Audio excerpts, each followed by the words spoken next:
Et j'accueille sur mon plateau Younous Omarjee. Bonsoir. Bonsoir. Vous êtes député européen français de La Réunion pour le Front de gauche, membre de la commission du budget. Vous allez nous apporter votre analyse, votre regard sur cette situation, sur ce dossier grec.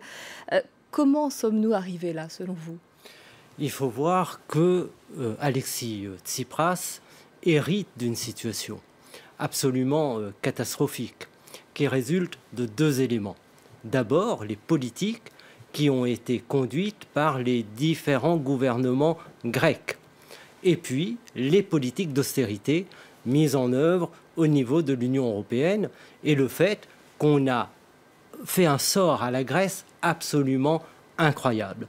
On a voulu mettre ce pays à genoux. Et je crois que la réponse qui a été apportée par le peuple grec, comme l'a dit Alexis Tsipras, a été une réaction de dignité contre ce sort absolument terrible qu'on ne peut pas réserver à un pays membre de l'Union européenne, parce que l'Union européenne, c'est la solidarité. Mais n'a-t-il pas manqué de tact en arrivant devant les créanciers de manière aussi radicale? Ça reste de la politique, il faut savoir quand même être diplomate en politique. Eh bien, est-ce que vous considérez que c'est manquer de tact que d'honorer les engagements pris devant les électeurs? Est-ce que ce n'est pas plutôt que de manquer de tact que de renier ces engagements, comme le font bien des dirigeants européens?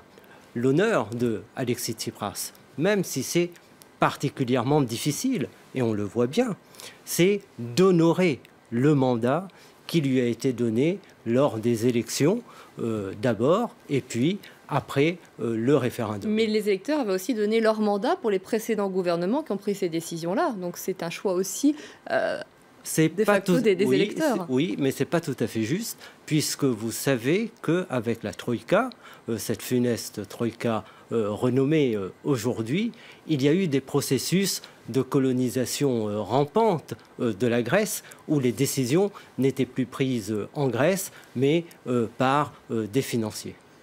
Est-ce qu'il faut reporter les remboursements? Est-ce que vous êtes de ceux qui pensent qu'il faut complètement annuler une partie de la dette grecque? Eh bien, je vois que les lignes bougent.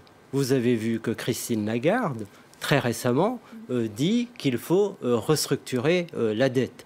Ce matin, au Parlement européen, le président du groupe socialiste et démocrate parlait d'une conférence sur la dette comme idée qui avait été proposée par Jean-Luc Mélenchon. À l'évidence, il faut aujourd'hui donner du temps, d'abord à la Grèce pour ses remboursements, un moratoire sur la dette, et ensuite régler ce problème de manière globale. Donner le temps à la Grèce pour qu'elle puisse relancer son économie, permettre d'être dans un mécanisme de croissance avant de ne penser en priorité à rembourser. Évidemment, parce qu'on ne peut pas, et tous les économistes vous le diront, on ne peut pas relancer une économie lorsque un pays est en état de panique.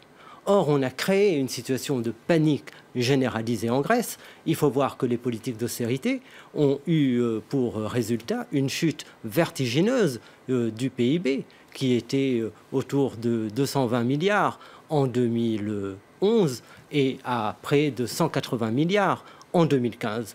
Donc, il faut d'abord restaurer une situation de sérénité en Grèce, mais j'espère que les jours qui viendront seront des jours qui sont d'abord très importants pour l'ensemble de l'Union européenne. Mais vous pensez qu'Alexis Tsipras sait où il va? On a l'impression qu'il navigue à vue depuis cette histoire de référendum, qu'il a pris cette décision de manière très orgueilleuse et très imprévue, et puis qu'aujourd'hui, il ne sait pas très exactement en quelle direction avancer. Mais c'est une décision très intelligente de mon point de vue.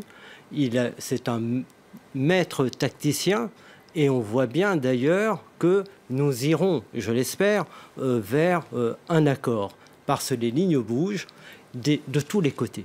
Et Alexis Tsipras lui-même est beaucoup plus fort par rapport aussi à la gauche très radicale, beaucoup plus fort pour faire des pas dans une direction qui est attendue. Il a annoncé ce matin que dans les propositions qu'il a mis sur la table, il envisageait d'aller encore plus loin au niveau de la réforme fiscale et qu'il mettait dans le paquet la question des retraites et notamment des pré-retraites. Merci beaucoup, Younous Omarjee, Merci. d'être venu sur ce plateau pour exprimer tous ces sentiments ce soir concernant la crise grecque.